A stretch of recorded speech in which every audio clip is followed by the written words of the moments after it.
மேஷ ராசிக்கு இது ஒரு நன்மை செய்யும் நல்ல நாளாக விளங்குகிறது. அதிலும் குறிப்பாக மாலை நேரத்திலிருந்து அதிக நன்மைகள் நடைபெறும். இன்று மாலை 5:24 சந்திரன் ரிஷபராசியிலிருந்து மிதுன ராசிக்கு மாறிவிடுகிறது. 5:24 பிறகு மேஷ ராசிக்கு அதிக நன்மைகள் நடக்கும். ஆரோக்கியம் சிறந்து விளங்கும், குடும்பம் மகிழ்ச்சியாக இருக்கும், தொழில் முன்னேற்றம் வெகு சிறப்பாக இருக்கும். ரிஷப ராசிக்கு இது ஒரு நன்மைகள் நடைபெறும் நல்ல நாளாக விளங்குகிறது. இந்நாளின் முற்பகுதியிலே, அதாவது மாலை 5:24 வரையிலே சந்திரன் ராசியிலே இருக்கிறது. அதன் பிறகு ராசிக்கு 2ஆம் இடமாகிய மிதுனத்திற்கு சென்று விடுகிறது. சந்திரன் ராசியில் இருக்கும் முற்பகுதியும் சரி, பிறகு 2ஆம் இடத்திற்கு செல்லும் பிற்பகுதியும் சரி, இரண்டுமே ரிஷபராசிக்கு அதிக அளவிலே நன்மைகள் செய்யக்கூடியதாக இருக்கும். முற்பகுதியை காட்டிலும் பிற்பகுதியிலே சற்று கூடுதலாக நன்மைகள் நடைபெறும். இந்நாளிலே உங்களுடைய தொழில் தொடர்பான புதிய திட்டங்களை எல்லாம் செயல்படுத்துவீர்கள். ஒரு சிலருக்கு இடமாற்றத்துடன் கூடிய பதவி உயர்வு கிடைப்பதற்கான வாய்ப்பு இருக்கிறது. கலைத்துறை சார்ந்தவர்களுக்கு அதிக நன்மைகள் நடைபெறுகின்ற ஒரு நல்ல நாளாக இந்நாள் விளங்கும். மிதுன ராசிக்கு இது ஒரு நன்மைகள் நடைபெறும் நல்ல நாளாக விளங்குகிறது. இந்நாளின் முற்பகுதியிலே, அதாவது மாலை 5:24 வரையிலே ராசிக்கு 12ஆம் இடத்திலே கேதுவோடு இணைந்திருக்கின்ற சந்திரன் பிறகு ராசிக்குள் வந்து விடுகிறது. ஆகவே மாலைக்கு பிறகு அதிக நன்மைகள் நடைபெறும். மாலை 5:24 உங்களுக்கு சில மாற்றங்கள் ஏற்படுகின்றன கிரகத்திலே. அதன் மூலமாக உங்களுடைய வாழ்க்கை தரம் உயரும். ஒரு நல்ல தகவல் ஒன்று இந்நாளிலே மாலை நேரத்தில் உங்களுக்கு செவிகுளிரச் செய்யும், மனங்குளிரச் செய்யும்.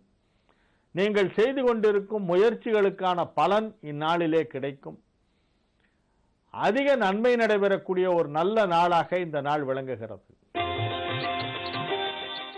கடக ராசிக்கு இது ஒரு மிகச் சிறந்த நன்மைகள் நடைபெறும் நல்ல நாள். ராசி அதிபதி சந்திரன் ராசிக்கு 11ஆம் இடத்திலும் பிறகு 12ஆம் இடத்திலும் இருக்கக்கூடிய ஒரு நாள். 11ஆம் இடமாகிய ரிஷபத்திலே மாலை 5:24 வரையிலே இருக்கிறது. அதன் பிறகு 12ஆம் இடமாகிய மிதுனத்திற்கு வந்து விடுகிறது. இந்நாளிலே உங்களுடைய தொழில் வெகு சிறப்பாக இருக்கும். தொழிலிலே முழு மன திருப்தியோடு அனைத்தையும் செய்வீர்கள். எதிர்பார்க்கும் விதத்திலே நன்மைகள் நடக்கும். பணம் கொடுக்கல் வாங்கலிலே மாலை நேரத்திலே ஒரு சில நல்ல தகவல்கள் வந்து சேரும். சரளமான பணப்புழக்கம் மாலை நேரத்தில் ஏற்படும். 12ஆம் இடமாகிய விரயஸ்தானத்திற்கு வந்தாலும் மிருகசீரிஷ நட்சத்திரத்திலே சந்திரன் இருக்கின்ற காரணத்தினால் உங்களுக்கு அது நன்மை செய்யும். அது செவ்வாயின் நட்சத்திரம். செவ்வாய் கடகத்திற்கு யோகாதிபதி. எனவே மாலை பொழுது நல்ல தகவல்கள் வந்து சேர்கின்ற ஒரு நல்ல பொழுதாக இருக்கும். சிம்ம ராசிக்கு இது ஒரு மிகச் சிறந்த நன்மைகள் நடைபெறும் நல்ல நாள். இந்நாளின் முற்பகுதியிலே ராசிக்கு 10ஆம் இடத்திலும் பிற்பகுதியில் 11ஆம் இடத்திலும் சந்திரன் இருக்கிறது. இவ்விரு பகுதிகளிலுமே நன்மைகள் நடைபெறும். பொதுவாகவே தேய்பிறை காலங்களிலே சிம்ம ராசிக்காரர்களுக்கு அதிக நன்மைகள் நடைபெறும். சிம்ம ராசிக்காரர்களுக்கு திருமணம் முகூர்த்தம் வைத்தால் கூட தேய்பிறையிலே வரும் முகூர்த்தத்தில் தான் வைக்க வேண்டும். தேய்பிறை காலத்தில் தான் நன்மைகள் அதிகமாக நடக்கும். இப்பொழுது தேய்பிறை நடைபெற்றுக் கொண்டிருக்கிறது. இந்நாளிலே உங்களுக்கு மிகப்பெரிய நன்மைகள் எல்லாம் நடைபெறக்கூடிய வாய்ப்பு இருக்கிறது. கிரக நிலவரம் மிகவும் சாதகமாக இருக்கிறது. எந்த ஒரு செயலை நீங்கள் செய்தாலும் இந்நாளிலே வெற்றி பெறுவீர்கள். மாத கடைசி வேறு, அது உங்களுக்கு ஒரு விதத்திலே நன்மை செய்யும். 2ஆம் இடத்திலே சனியோடு இணைந்திருக்கும் சூரியன் 3ஆம் இடம் செல்கிறது. புரட்டாசி மாதம் இன்றோடு முடிவடைகிறது. நாளை முதல் ஐப்பசி மாதம் ஆரம்பமாகிறது. ஐப்பசி மாதம் ஆரம்பித்தால் சூரியன் நீச்சமாகிவிடும், உங்கள் ராசி அதிபதி நீச்சமாகிவிடும் என்றெல்லாம் பயப்பட வேண்டாம். உங்களுக்கு நன்மைகள் நடைபெறக்கூடிய ஒரு அற்புதமான ஒரு நேரமாக இது விளங்குகிறது. துலா ராசிக்கு சென்று சூரியன் நீச்சமடைந்தாலும் அது அங்கே குரு பார்வையில் தான் இருக்கப் போகிறது. ஆகவே அது தீமை செய்யாது. இந்த நாள், இந்த திங்கட்கிழமை சிம்ம ராசிக்கு மிகப்பெரிய நன்மைகள் எல்லாம் நடைபெறுகின்ற ஒரு நல்ல நாள்.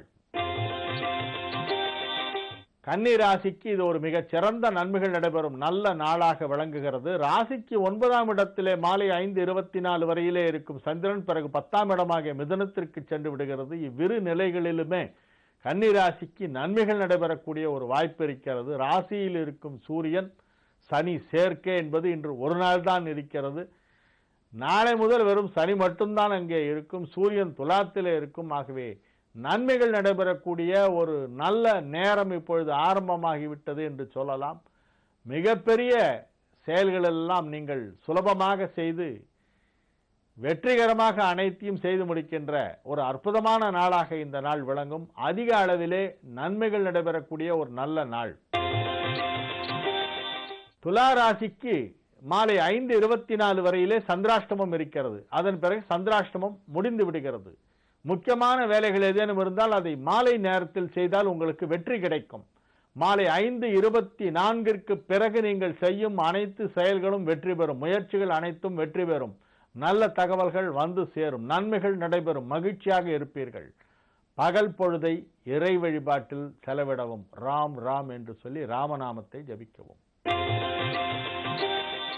விருச்சிக ராசிக்கு இது ஒரு சுமாரான நாளாக இருக்கிறது. இந்நாளின் முற்பகுதியிலே பகல் பொழுதிலே ராசிக்கு 7ஆம் இடத்திலே கேதுவோடு சேர்ந்து இருக்கும் சந்திரன் பிறகு 8ஆம் இடம் சென்று சந்திராஷ்டமம் ஆரம்பமாகி விடுகிறது மாலை 5:24. ஆகவே முற்பகுதி பிற்பகுதி இரண்டுமே விருச்சிகத்திற்கு சாதகமாக இல்லை என்பதால் இந்நாளிலே நீங்கள் புதிய முயற்சிகளில் இறங்குவதை தவிர்க்க வேண்டும். உங்களுடைய அன்றாட பணிகள் கடமைகள் என்ன உண்டோ டெய்லி ரொட்டீன் ஒர்க் எதுவோ அதை மட்டும் செய்தால் போதும். அதிகமாக பேசக்கூடாது. பேச்சினால் வம்பு தும்பு வரும். இயன்றவரை சர்ச்சைக்குரிய விஷயங்களை பற்றி யாருடனும் விவாதிக்காமல் இருப்பது நல்லது. இறை வழிபாட்டிலே மனதை செலுத்துங்கள். விநாயகர் வழிபாடு மிக மிக முக்கியமானது. தனுசு ராசிக்கு இது ஒரு மிகச் சிறந்த நன்மைகள் நடைபெறுகின்ற ஒரு நல்ல நாளாக விளங்கும். அற்புதமான நன்மைகள் எல்லாம் நடைபெறுகின்ற ஒரு நல்ல நாள். இந்நாளின் முற்பகுதியிலே ராசிக்கு 6ஆம் இடத்தில் சந்திரன் இருந்தாலும் பிற்பகுதியில் 7ஆம் இடத்திற்கு வந்தாலும் இரண்டு நிலைகளிலுமே உங்களுக்கு நன்மைதான் நடைபெறும். ஆகவே தனுசு ராசிக்கு இது ஒரு மிகச்சிறந்த நல்ல நாள். இந்நாளிலே உங்களுக்கு அற்புதமான நன்மைகள் எல்லாம் நடைபெறப் போகின்றன. நீங்கள் எதிர்பாராத விதமாக சில நல்ல தகவல்கள் எல்லாம் வந்து சேரும். எதிர்பாராத விதமாக தன லாபம் ஏற்படும். பொருளாதார முன்னேற்றம் வெகு சிறப்பாக இருக்கும். நன்மை நடைபெறும் நல்ல நாளாக இந்நாள் விளங்கும். மகர ராசிக்கு இது ஒரு நன்மைகள் நடைபெறும் நல்ல நாளாக உள்ளது. மாலை 5:24 வரையிலே 5ஆம் இடத்தில் இருக்கும் சந்திரன் பிறகு 6ஆம் இடம் சென்று விடுகிறது. மாலை நேரத்திற்கு பிறகு அதிக நன்மைகள் நடக்கும். தொழில் முன்னேற்றம் வெகு சிறப்பாக இருக்கும். தொழில் ஸ்தானம் வலுவாக இருக்கிறது. ஜீவன ஸ்தானாதிபதியாகிய சுக்கிரன் ஆட்சி பலம் பெற்று குருவால் பார்க்கப்படுவதால் அதிக அளவிலே நன்மைகள் நடைபெறக்கூடிய ஒரு நல்ல நாளாக இந்நாள் விளங்குகின்றது. எடுத்த காரியம் அனைத்தையும் வெற்றிகரமாக செய்து முடிப்பீர்கள். எதிர்பார்க்கும் நல்ல தகவல் வந்து சேரும்.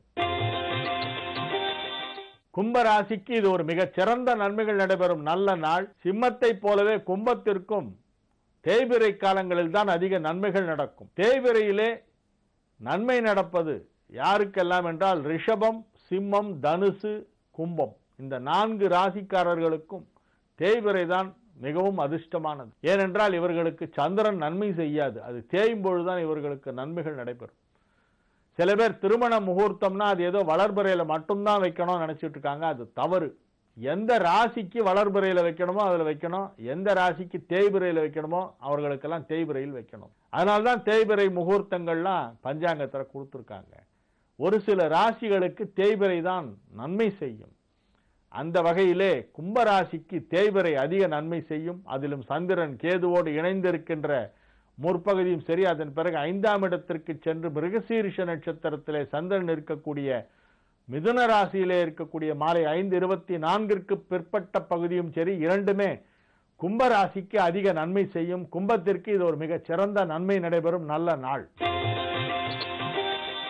மீன ராசிக்கு இது ஒரு அற்புதமான நன்மைகள் நடைபெறுகின்ற ஒரு நல்ல நாளாக விளங்குகிறது. ராசிக்கு 9ஆம் வீட்டோனாகிய 2-9க்கு அதிபதியான செவ்வாயின் நட்சத்திர சாரத்திலே சந்திரன் இருக்கின்ற ஒரு நாள் என்பதால் இந்நாளிலே நன்மைகள் அதிக அளவிலே நடைபெறும். பொருளாதார முன்னேற்றம் வெகு சிறப்பாக இருக்கும். வீடு மனை போன்ற விஷயங்களிலே நன்மையான முற்போக்கான நிகழ்வுகள் எல்லாம் நடைபெறும். வீடை விற்பனை செய்வது அல்லது வீடு வாங்குவது, சொத்து தொடர்பான விஷயங்களுக்கு தீர்வு காண்பது போன்ற விஷயங்கள் எல்லாம் வெற்றிகரமாக நடந்து முடிகின்ற ஒரு நாளாக இந்நாள் விளங்கும்.